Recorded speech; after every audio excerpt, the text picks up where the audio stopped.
السلام عليكم ورحمة الله وبركاته. أهلا بكم كل متابعينا على قناتي على اليوتيوب إبداعات ندى. النهاردة جايبه لكم بإذن الله وصفة جميلة جدا جدا جدا لتبييض الأسنان، ومفعولها روعة وبيبان من أول مرة. أنا مجرباها كتير، ودي من دكتور تجميل هو اللي كان قايل عليها. يعني الطريقة جميلة جدا ومتوفرة في كل بيت، ونتيجتها حلوة لأنها بتجيب نتيجة سريعة وجميلة جدا. كل اللي نحتاجه قطعة من الخبز زي كده، حاجة بسيطة جدا خالص. بنجيب قطعة خبز زي دي او قطعة عيش يعني زي دي كده، ونحطها على البوتاجاز او في الفرن لحد ما تتفحم خالص ويبقى لونها اسود خالص وتتفحم بالشكل ده. يعني اتفحمت فعلا، بقت شكل الفحم ده. العيش بعد ما حرقناه او حطيناه على النار او حطيناه في الفرن لحد ما وصل للمرحلة دي. طيب بعد كده هنعمل ايه؟ هناخد بقى العيش اللي احنا حرقناه ده او خليناه عبارة عن فحم كده، هناخده ونطحنه. ممكن تطحنيه في الكبه، ممكن تدقيه في الهون بتاع الثوم عشان يبقى بودر معاكي، يبقى بودره معاكي. ونشوف هنعمل فيه ايه بعد ما نطحنه ان شاء الله. انا هطحنه دلوقتي وارجع لكم نشوف هنكمل ايه الوصفه بتاعتنا ازاي. ورجعت لكم تاني بعد ما طحنت عندي الخبز وبقى رماد بالشكل ده. بجيب بقى عندي عسل نحل، اي عسل نحل عندك متوفر، هو حلو جدا كويس جدا يعني في الوصفه.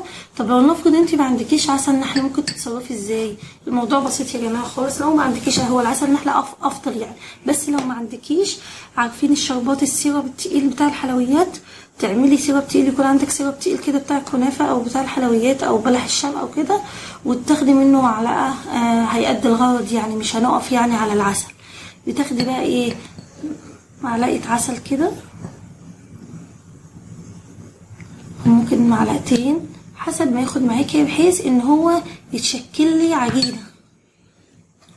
يعني انا عايزه يتشكل عندي عجينه اهي. نعجنه بقى كده بالعسل.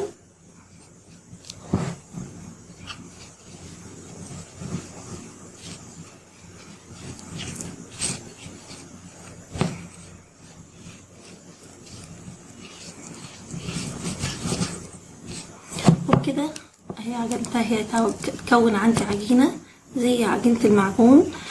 كده بقت الوصفه عندي جاهزه. تستخدميها بقى، بتحطي على الفرشه، بتاخدي فرشه المعجون كده وتغسلي. النتيجه والله والله يا جماعه مبهره من اول مره، عن تجربه يعني انا استخدمتها. ممكن تعملوا سيرش على جوجل كمان، هتلاقوا الطريقه دي. خبراء تجميل كتير اوصوا بيها. هي اسمها وصفه رماد الخبز، رماد الخبز. لو عملت سيرش على جوجل هتلاقوها. حلوه جدا، بتنضف الاسنان، بتديكي بياض رهيب، ومن اول مره هتلاحظ الفرق ان شاء الله باذن الله. ممكن بقى تجيبي عندك علبه وتحطيها فيها بالشكل ده كده، تحطيها فيها وتحتفظي بيها بقى. ممكن في الثلاجه، ممكن تحطيها عندك في الحمام. لو هتعملي علبه صغيره زي كده ممكن تحطيها في الحمام، لانها مش هتقعد بالشهور يعني، لان العلبه صغيره. لو انت عملتي كميه كبيره ممكن تحطي بقيتها في الثلاجه. طبعا هي الشكل مش عاطفي خالص اللون بس النتيجه بتاعتها روعه يا جماعه، روعه جميله جدا جدا جدا. ربنا يكرم يا رب الدكتور التجميل اللي قال عليها. جميله جميله جميله. اتمنى تجربوها، هتستفادوا جدا وهتعجبكم جدا الوصفه. ولو جربتوها بقى واستفدتوا اي حاجه من على القناه عندي، اتمنى تدعمونا باللايك والشير والسبسكرايب، واكتبوا لي في الكومنتات لو في اي تعليق او في اي استفسار عن اي شيء.